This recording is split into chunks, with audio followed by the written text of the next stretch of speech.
बहन और भाइयों, मैं आभारी हूं और उत्तर प्रदेश आभारी है आदरणीय प्रधानमंत्री जी का, जिन्होंने 2014 के बाद देश की तस्वीर और तकदीर को बदल करके हम सबको, वर्तमान और भावी पीढ़ी को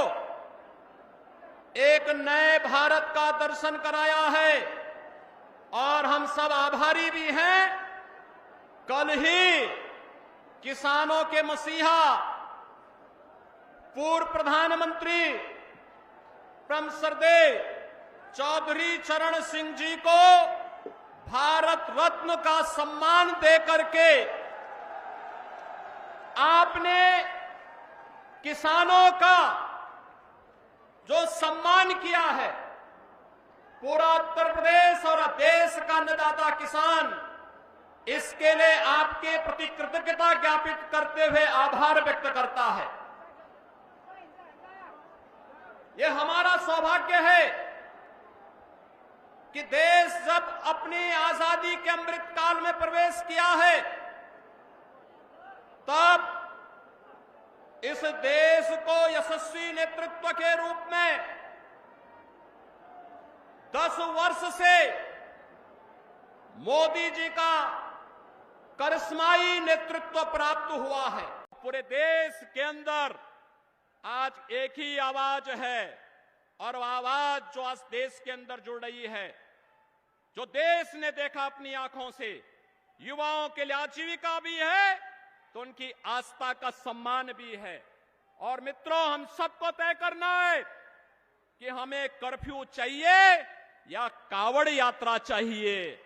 और यह हम सब इस बात को जानते हैं, यह देश मोदी जी की गारंटी पर विश्वास करता है, क्योंकि मोदी जी की गारंटी का मतलब 12 करोड़ अन्नदाता किसानों के लिए प्रधानमंत्री किसान सम्मान निधि, मोदी की गारंटी का मतलब 4 करोड़ गरीबों को सिर ढकने के लिए आवास, मोदी की गारंटी का मतलब 10 करोड़ गरीबों के घर में रसोई गैस का सिलेंडर, 12 करोड़ गरीबों के घर में शौचालय की व्यवस्था, 80 करोड़ गरीबों को फ्री में राशन की व्यवस्था, 60 करोड़ गरीबों को 5 लाख रुपए की स्वास्थ्य बीमा का कवर। ये मोदी की गारंटी देश के अंदर एक स्वर से बोल रही है कि फिर एक बार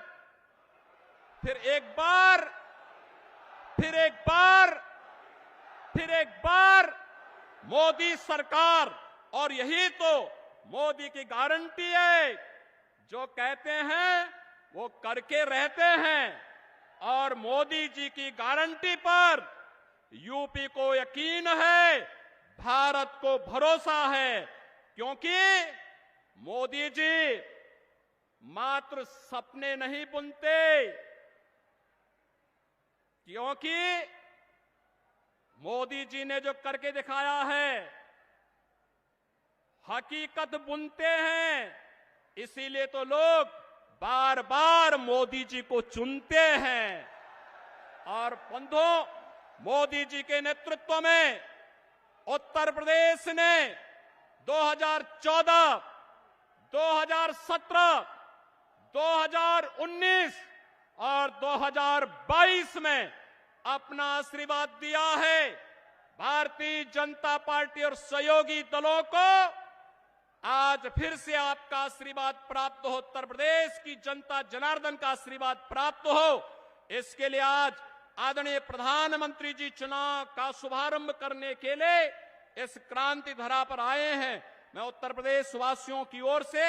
उनका एक बार फिर से हृदय से अभिनंदन करता हूं, स्वागत करता हूं। और आदरणीय प्रधानमंत्री जी का मार्गदर्शन हमें जो मिलेगा, उनके संदेश को घर घर तक हम लेकर के जाएंगे और एनडीए के प्रत्याशियों को भारी बहुमत से विजयी बनाने का कार्य करेंगे। हम सब जानते हैं कि पिछले 10 वर्ष में जैसे देश के अंदर उन्होंने एक नए भारत का दर्शन कराया है, उत्तर प्रदेश के विकास में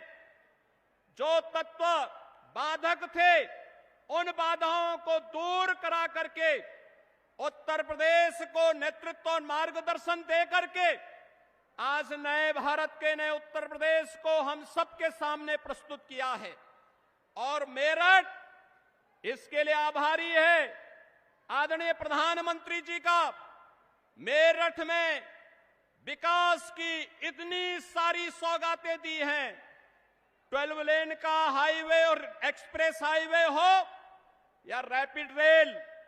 स्पोर्ट्स यूनिवर्सिटी हो या ओडीओपी के माध्यम से यहां के उत्पाद को वैश्विक मान्यता प्रदान करने का कार्य हो, यहां की कनेक्टिविटी को, चाहे वह रोड की कनेक्टिविटी हो, चाहे वह रेल की हो, चाहे वह एयर कनेक्टिविटी का हो, इन सबको एक नए आयाम की ओर जहां आप ले जाने का काम किए हैं, वहीं साथ ही साथ इस क्षेत्र में आपके मार्गदर्शन में अन्नदाता किसानों के लिए भी जो भूतपूर्व कार्य हुआ है, मात्र 7 वर्ष में उत्तर प्रदेश के गन्ना किसानों को 2.5 लाख करोड़ रुपए से अधिक की धनराशि उनके खातों में देने का काम भी भारतीय जनता पार्टी की सरकार के समय हो पाया है। मोदीनपुर की चीनी मिल का पुनरुद्धार का कार्य हुआ है। सरदेव चौधरी चरण सिंह जी कर्म भूमि छपरौली की चीनी मिल को नए सिरे से बनाने का कार्य भी हुआ है। समाजवादी पार्टी और कांग्रेस की सरकारों के समय इस क्षेत्र ने उनकी दंगा पॉलिसी को झेला है, उनके कर्फ्यू के उन यातनाओं को झेला है। और बहनों भाइयों, जब भी ये समाज जाति के नाम पर बटा होगा, तमाम परिवारवादियों के माध्यम से समाज को बांटने का कुछ ही चेष्टा होगी, उसका खामियाजा ये दंगावादी और कर्फ्यूवादी लोग उठा करके न केवल आपकी आजीविका पर प्रहार करेंगे, बेटी और व्यापारियों की सुरक्षा पर प्रहार करेंगे, बल्कि इनके माध्यम से यहां के विकास को बाधित करने का भी प्रयास होगा। आज यही कारण है, एक तरफ भारतीय जनता पार्टी और सहयोगी दल प्रधानमंत्री मोदी जी के नेतृत्व में देश को विकसित भारत की इस परिकल्पना को साकार करने के लिए पूरी मुस्तैदी और मजबूती के साथ कार्य कर रही है, तो दूसरी तरफ वे विभाजनकारी ताकतें परिवारवाद और जातिवाद के आधार पर सामाजिक ताने बाने को छिन्न भिन्न करने का कार्य भी कर रही हैं। ये चुनाव मात्र चुनाव नहीं है, ये चुनाव उन लोगों को फिर से सही जगह दिखाने का समय है जिन लोगों ने सामाजिक ताने बाने को छिन्न भिन्न करने का कार्य किया है। ये चुनाव फैमिली फर्स्ट बनाम नेशन फर्स्ट के बीच में है, माफिया राज बनाम कानून के राज के बीच का है, भ्रष्टाचार बनाम जीरो टॉलरेंस के बीच का है, तुष्टीकरण बनाम सबका साथ सबके विकास के बीच का है, स्वार्थ के परिवार बनाम मोदी के परिवार के बीच का है, जातिवाद